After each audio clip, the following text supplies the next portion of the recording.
den Rechten. Bir müşteri olan Den rechten Teil an der Nordseite.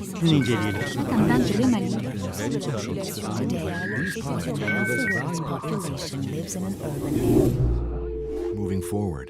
Je voudrais d'abord dire que je suis ravi de succéder à Frédéric Errand, parce que ce qu'il a dit me paraît frappé de beaucoup de réalisme, d'une absence d'anti-automobilisme, et que j'ai entendu le mot vélo électrique, et ça me fait toujours plaisir. Voilà. C'était le vélo à assistance électrique. Le vélo à assistance électrique, mais qui paraît, au moins dans nos milieux, très peu une référence possible, alors qu'il l'est, de fait, et je crois que tu as raison de le dire, beaucoup d'élus s'y intéressent, et c'est aussi un développement important en Europe, ailleurs que chez nous. Le premier point que je voulais... Alors, peut-être rappeler le titre, quand même. Bien entendu. Quel avenir pour l'automobile dans le périurbain ? Bon, alors vous imaginez bien que j'ai changé ce titre, puisque je savais qu'on aurait 2 jours sur l'enterrement de l'automobile, et que donc, a priori, il fallait bien changer ça. Donc j'ai plutôt cherché quel avenir pour les mobilités dans les espaces périurbains. Dans le style changement de lunettes, juste quelques mots qui sont d'ailleurs en phase avec ce qu'on a dit hier. Il y a, d'une part, nous ne faisons pas face à une vague de dédensification du territoire français. Et les surfaces et les populations de ce qu'on appelle les agglomérations urbaines augmentent. Et le phénomène périurbain, c'est essentiellement un phénomène géographiquement qui peut se lire comme un rapprochement des campagnes des villes. Bon. Et donc, le premier changement de lunettes, c'est que quand on part des campagnes et non pas des villes, on ne parle pas d'étalement. Le deuxième point, c'est dans le périurbain, au sens des définitions INSEE. Moi, je ne me battrai pas sur les termes, mais au sens des définitions INSEE, dans le périurbain, vous avez 41% de population urbaine. Urbaine, parce qu'elle vit dans des agglomérations périurbaines qui sont dans le périurbain. On a parlé hier de Brie-Comte-Robert et de Coulommiers, mais on pourrait citer beaucoup d'autres villes. Mais évidemment, celles-là, on les retient parce qu'elles ont des noms de fromage, mais bien entendu, il y en a beaucoup d'autres.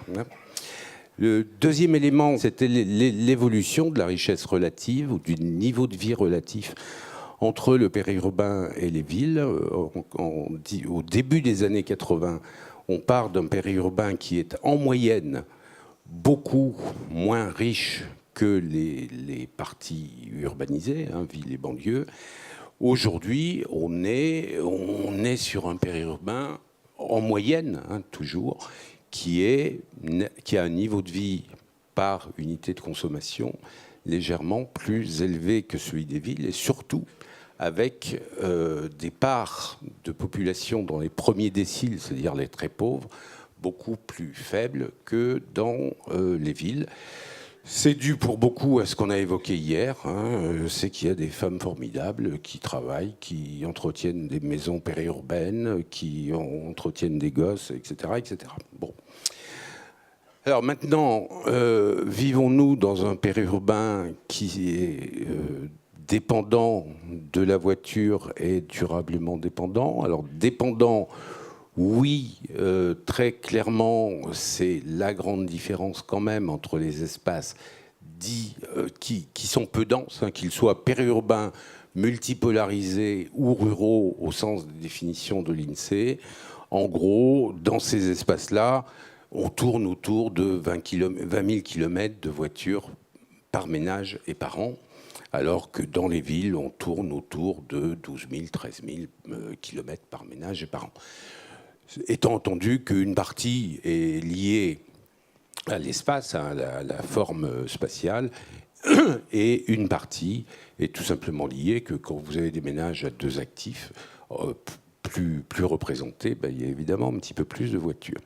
Quand on liste tous les types d'espaces possibles, des moins denses aux plus denses, ce qu'on peut mettre en évidence, c'est qu'il y a une compensation entre des surdépenses en termes d'automobiles et je dirais des sous-dépenses en termes de logement. Quand vous faites le total logement plus transport, grosso modo, vous êtes sur du plat. Maintenant, quand j'essaye de regarder, puisque un des gros problèmes qu'on a vis-à-vis du périurbain aujourd'hui, c'est celui de la vulnérabilité énergétique. Alors, on regarde ce qui se passe. Je dirais, entre le ménage périurbain moyen et le ménage urbain moyen, vos 8 à 10 000 kilomètres de différence en voiture, ça représente 3 000 € à peu près de différence de budget automobile global, global, y compris les dépenses de possession, de réparation, d'assurance, de carburant, un peu moins de 1 000 € en matière de carburant, et 500 € si je prends le carburant hors taxe, c'est-à-dire, non, je ne propose pas qu'on enlève les taxes, ce n'est pas la question, mais c'est la partie qui est sensible au prix du baril. Bon, si vous voulez, c'est à chacun après d'apprécier, de voir si 2 000 ou 3 000 € de différence sur ce poste-là sont compensés ou pas par de moindres coûts en matière de logement, d'approvisionnement alimentaire, de fiscalité locale, etc., etc. Dans un nombre important de cas, je pense que tout simplement c'est plutôt bénéficiaire et il y a probablement quelques cas où ça ne l'est pas et donc, je dirais, tel qu'il est aujourd'hui, le système est plutôt orienté vers la durabilité de ce mode de développement en termes purement économiques. Mais Yves Crozet l'a rappelé ce matin en termes de prix du carburant à la minute ou à l'heure de travail au SMIC. Je vais le faire de façon beaucoup plus simple en monnaie constante. Qu'est-ce qui s'est passé depuis 20 ans ? Effectivement, le prix du carburant tel qu'il est vendu aux ménages a notablement augmenté. On est sur du plus 50 ou plus 60%. En revanche, le poids du carburant dans le budget des ménages, lui, est stable, quelque part entre 3,7 et 3,8%. Ça veut dire quoi ? Ça veut dire que d'une part, on a quand même des voitures qui consomment moins. Bon, j'ai entendu hier une controverse qui, à mon avis, n'était pas tout à fait exacte. Mais ça veut dire surtout que nous avons des moyens de maîtriser ces choses-là. On a un produit qui est en augmentation et on a une part budgétaire qui est rigoureusement constante.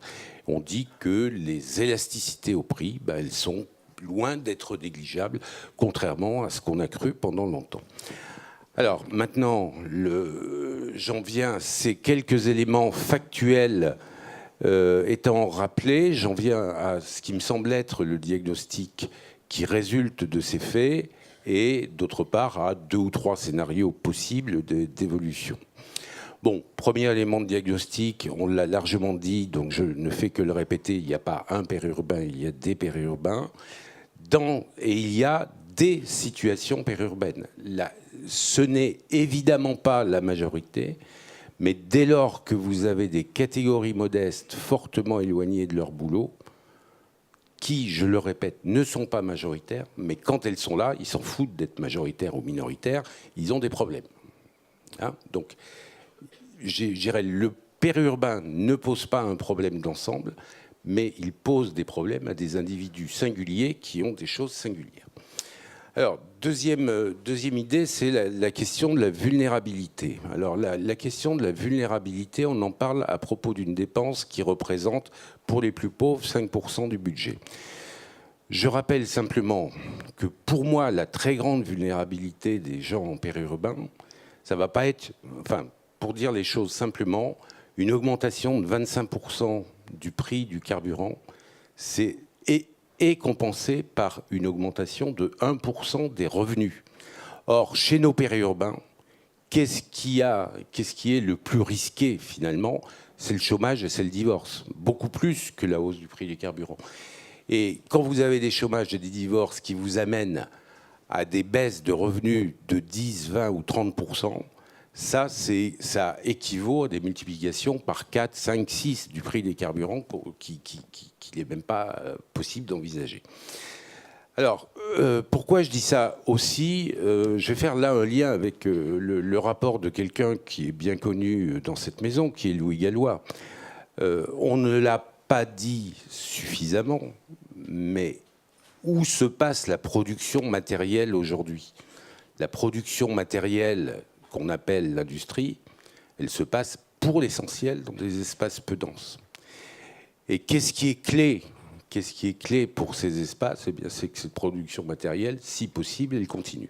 Et donc, là, je crois que sur l'avenir des espaces périurbains, on est tous focalisés sur la question de l'énergie. On ferait peut-être bien de se focaliser sur la question de l'industrie. Enfin, dernier point de sensibilisation là-dessus. Bon, très clairement, un passage au chômage ou autre, c'est un problème pour certains ménages, mais c'est un problème certain pour la collectivité. Pourquoi? Parce que quand vous êtes un périurbain, que vous avez accès à un petit nombre d'emplois seulement, que vous en retrouvez un à 25 km et qu'à 25 km au SMIC, vous n'y allez pas, c'est quand même la collectivité qui vous paye votre chômage.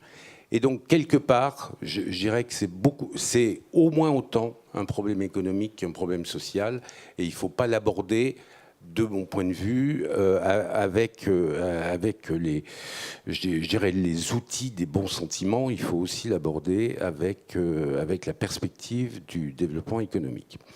Alors, de tout ça, qu'est-ce que je tire on m'avait demandé, moi, l'avenir. Alors, on a déjà dit tellement de bêtises sur le passé que vous imaginez bien que je vais être prudent sur l'avenir. Sur l'avenir, bon, je vous propose 3 scénarios. Hein. Le premier, qui s'appelle business as usual, c'est de dire, au fond, on est sur une forme qui va être appelée à durer, avec éventuellement des choses qui vont peut-être un petit peu plus se développer demain qu'aujourd'hui. Bon, j'ai été très frappé, par exemple, par la convergence avec ce que disait ce matin notre collègue de Carbone 4, mais c'est clair que si on fabrique de la transition énergétique, que si on fabrique cette transition énergétique en isolant, enfin en faisant plein de choses sur le logement ancien, on va quand même pas mettre les plombiers en centre-ville pour aller faire le boulot en périurbain. Donc on aura du job en périurbain qui va se développer. En périurbain, on a par définition des toitures, et c'est quand même moins compliqué, si je peux me permettre, d'aller mettre des capteurs solaires sur la maison périurbaine que sur Notre-Dame, ce qui était quand même envisagé par Denis Baupin. Donc, bon, ça, c'est le premier point. Deuxième point, il y a de toute façon des mouvements spontanés d'activités qui vont vers le périurbain. Le périurbain, il y a des écoles, il y a des instituteurs, il y a des commerces, etc. Et bon, ça, c'est le premier scénario. Le deuxième, celui-là, il est vraiment, je dirais, pour susciter la controverse entre nous. C'est l'idée, je regarde comment ça se passe dans les transports publics. Dans les transports publics, qu'est-ce que j'ai? J'ai un secteur du transport public urbain, départemental, régional, qui est très largement subventionné. Et puis un secteur du transport public à longue distance qui vit sa vie, on peut toujours après discuter, mais officiellement, il n'est pas subventionné. Donc voilà une partition qui correspond à l'idée qu'au fond, la puissance publique, elle se dit, oui, il y a ce qui relève des gens, et puis ce qui relève de ce que je dois aider, c'est de faciliter la mobilité dans les espaces du quotidien. J'essaye de transposer ça avec cette idée qu'il y a quand même plein de gens aujourd'hui pour qui la mobilité quotidienne, elle peut se faire quand qu'en voiture, et c'est notamment le cas de ces espaces-là. Donc je dis, en gros, qu'est-ce qu'on va proposer? On va proposer par exemple 300 litres de carburant distribués à prix coûtant, donc hors taxe, distribués à ceux qui sont assurés, par exemple par les assurances. Puis pour le reste, eh bien, comme il n'y a plus d'argent dans les caisses, il n'est évidemment pas question que cette réduction fiscale soit assumée par l'État, mais elle va être payée par les litres supplémentaires. C'est-à-dire, j'ai une espèce de service public étendu de mobilité qui dit, en gros, la base des gens, il faut bien qu'elle fasse à peu près 3000, 4000, 5000 km en voiture par an. Quand je regarde ce que ça donne, mon histoire, en gros, j'aurais du carburant à 0,7 € par litre pour les premiers kilomètres, les kilomètres indispensables, ceux pour aller au boulot, au supermarché et autres. Et puis un carburant à 2 € le litre pour la longue distance. Et là, avec ça, quelque part, je remplis des TGV, du covoiturage, j'incite évidemment à des voitures plus propres. Ça, c'est un modèle d'intervention dont je me permets de dire, grosso modo, il correspond à l'évolution qu'on a connue il y a 30 ans sur le financement du logement social. Je passe de l'aide aux opérateurs à l'aide aux gens. Alors, on a pu le faire dans le logement social, parce que le logement social, c'était piloté par des maires, il y en avait même des communistes. Alors que dans le transport, c'est piloté par des polytechniciens et des énarques, et donc c'est beaucoup plus difficile à changer. Voilà. Le dernier point, évidemment, le troisième scénario, c'est celui de collectivités, et notamment de communautés de communes ou autres qui animent des politiques différentes de mobilité, et en particulier se reposant sur je dirais, tout ce qui relève du deux roues, qui soit vélo, assistance électrique, etc., qui soit de l'aide au covoiturage. Tout ça, c'est des choses dont on a parlé. Je crois qu'il faut au moins dire un mot quand même sur... tout le monde n'est pas maillé par des réseaux ferroviaires, et rappeler que les autocars, ça existe dans beaucoup de pays, que ces autocars, nous avons voulu, je dirais, les tenir à l'écart longtemps pour des raisons de concurrence. Ils ont cet avantage de pouvoir aller quand même assez fin dans les territoires d'une part, et d'autre part de ne pas rencontrer nécessairement les mêmes problèmes de coût que d'autres modes. Voilà, merci. Merci beaucoup Jean-Pierre Orfeuille.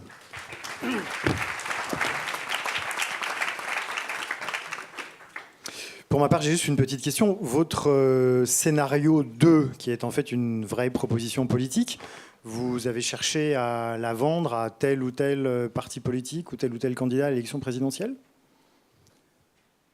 Non, je suis lent, donc j'ai pensé qu'après les présidentielles. Mais il y a encore temps, il y a bientôt des municipales, des régionales, des législatives. Je l'ai publié dans un excellent journal de notre domaine. Mais est-ce que les ministres lisent l'excellent journal de l'excellent domaine ? Vous savez, je vais vous rappeler quand même mon expérience principale.